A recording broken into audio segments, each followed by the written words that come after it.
Let's talk about Cobra Kai. In many respects, the spin-off to the Karate Kid franchise is a story of redemption, as Johnny Lawrence redeems himself from what he thinks was his lowest point, from his loss to Daniel LaRusso. There are many characters within the show that are trying to find their feet in the world, trying to recoup and reclaim something for themselves after life has given them a 1-2 combo. While conversely, you have characters that take more the traditional route. Take for instance Miguel Diaz, the semi-protagonist of the series, that goes through the traditional hero's journey.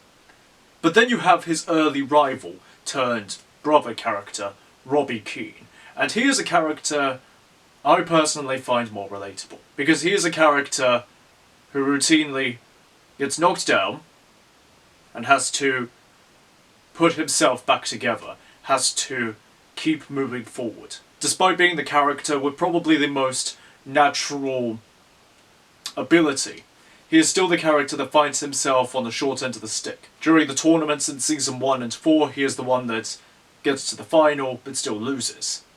In Season 6, he gets to the end of the Sekai Tekai, gets to the semi-final, only to then meet injury and lose. But there are occasions where he does win. And those occasions are most striking. We'll take a look at his greatest win today, as we take a look at his fight against Kwon. Let's take a look and see how he won. From the first blow of this fight, the tone is set.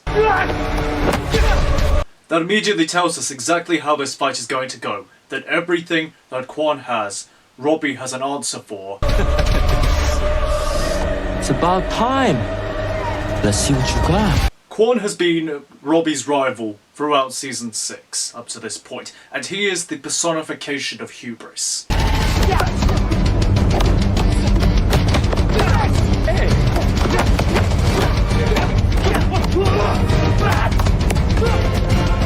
Kwon is someone who, like Robby, has natural ability, but rather than go through the cycle of being knocked down and having to rebuild themselves back up again and again, much like Robby has, Kwon is instead someone who has never really lost, who has never really faced true adversity, and so as a result, mentally he is a house of cards. He believes himself to be the best, but when he is tested, he falters. So mentally, this will be a battle of Robby, who has had to build himself up again and again, becoming a brick wall mentally, versus the house of cards that is Kwon. And again, this is epitomised in their difference in movements. Robby's movements are fluid, they are controlled, they are poised, they are decisive, whereas Kwon's movements are more wild.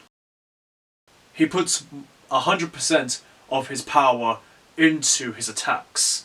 But as anyone who has partaken in endurance training knows, if you try to put 100% of your action, or 100% of your energy, into your movements early on especially, you will tire out quickly. But this adds to Kwon's wild persona. Describing him as a tornado, I think, is appropriate. And once again we have a shutdown. Something as well is that Kwon telegraphs a lot of his attacks. Kind of hints towards a laziness in his attacks. He thinks that he is the best, and so he becomes more wild in his approach. More wild, more reckless, more easily telegraphed.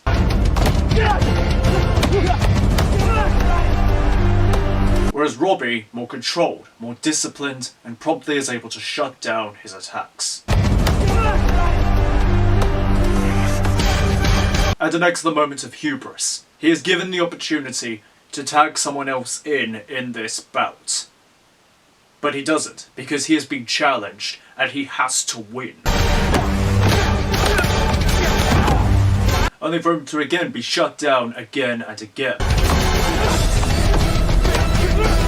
Robby has an answer, a counter to everything that he has. But Kwon cannot understand this. Mentally, he cannot understand failure. This is a mental battle as much as it is a physical battle, and Robby has just demonstrated again and again that he is the better. And now he is putting an exclamation mark, a full stop onto that by making it hurt. But it places emphasis on who has control.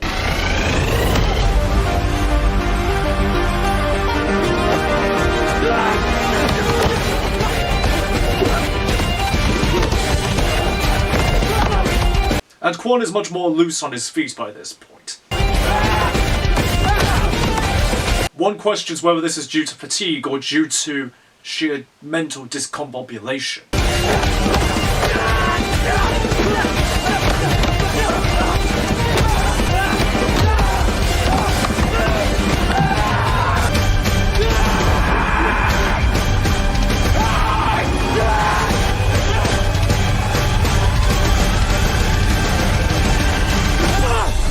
Kwon lost not because Robby was the better fighter.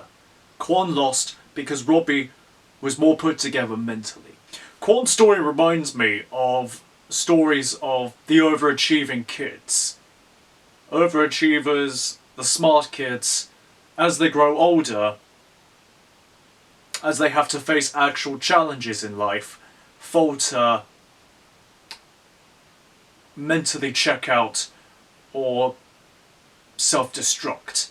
I think that's what we're seeing with Kwon here. Someone who has a lot of physical ability, has a lot of potential, but does not have the mental fortitude to get up after adversity, whereas Robby's story is seeing him constantly be put down, constantly face defeat, and then get up again and again and again. And that is why I find Robby's story so compelling.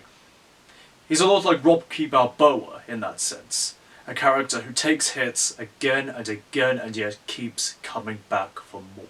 If the Cobra Kai cast ever got a chance to come back for something, perhaps for a film, I would like to see Robby's story finished properly.